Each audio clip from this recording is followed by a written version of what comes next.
I was surprised to hear what Deebo Samuel said at his press conference today. He took full accountability for his year last year. He said he was in bad shape. He had a bad offseason. He said he was awful. He said he was trash. He said he's never going to put that type of play on film ever again. It was amazing because last year I was saying some of these things like, hey, he's overweight. He's out of shape. He's not himself.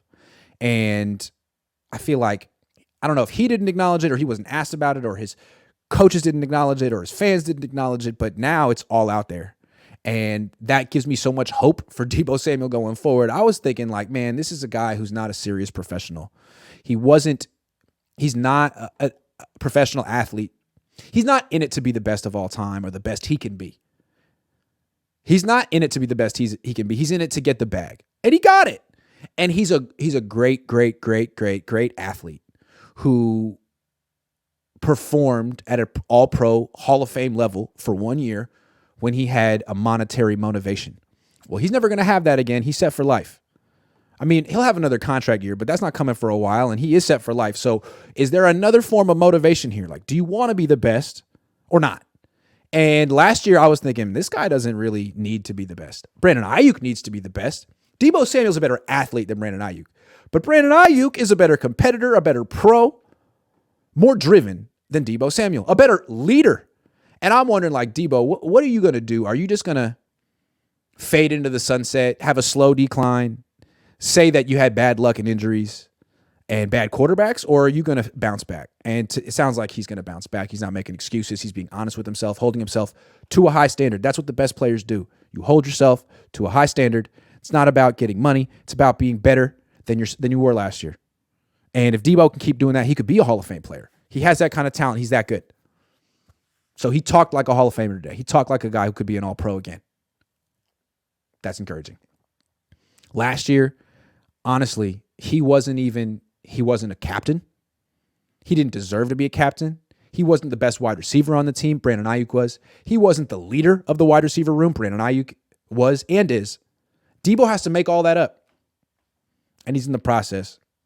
I mean, he's not on the field competing in 11-on-11s. Brandon Ayuk is. So this is a Deebo Samuel topic, but now I want to transition to Brandon Ayuk. I really admire everything about Brandon Ayuk. Deebo Samuel, he's doing better, but at the same time, like, he doesn't participate in 11-on-11s in minicamp. Like, he's graduated beyond that. So has George Kittle for the most part, although he dabbles a little bit. You got to give Brandon Ayuk credit for going out there and working a full workload as if he's a rookie on the team. You got to love players who do stuff like that. Jerry Rice used to do stuff like that. Tom Brady used to do stuff like that. I don't care how good I am, what kind of status I am. I'm going out there and grinding like it's my first day here. I love players who do stuff like that.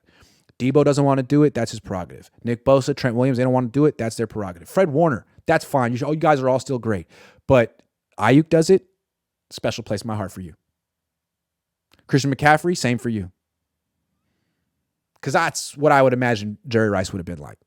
They wouldn't be like, hey, I'm here, but I'm not. Because I'm kind of a big deal. And if I like twist my ankle, like the whole season's screwed. So I'm going to stand over here like, got to respect a guy who not only goes out there, but kicks butt. Brandon Ayuk. Like it's mid-December. You need as many of those guys on your team as possible. And when the Niners went to the Super Bowl in 2019, all their best players were those kind of guys.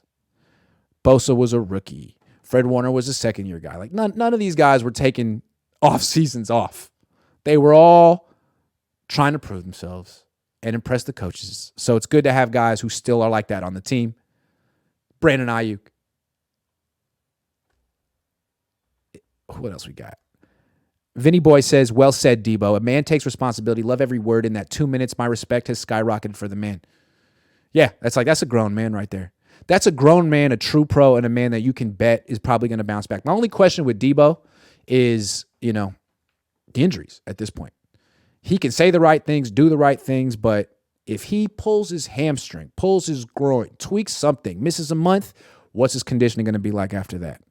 He can have the best intentions, but he has been a little injury prone, and it seems like once he gets injured once, all of a sudden, he's not the same guy. 2021, he was able to stay healthy for a long time, able to stay in shape. That's key.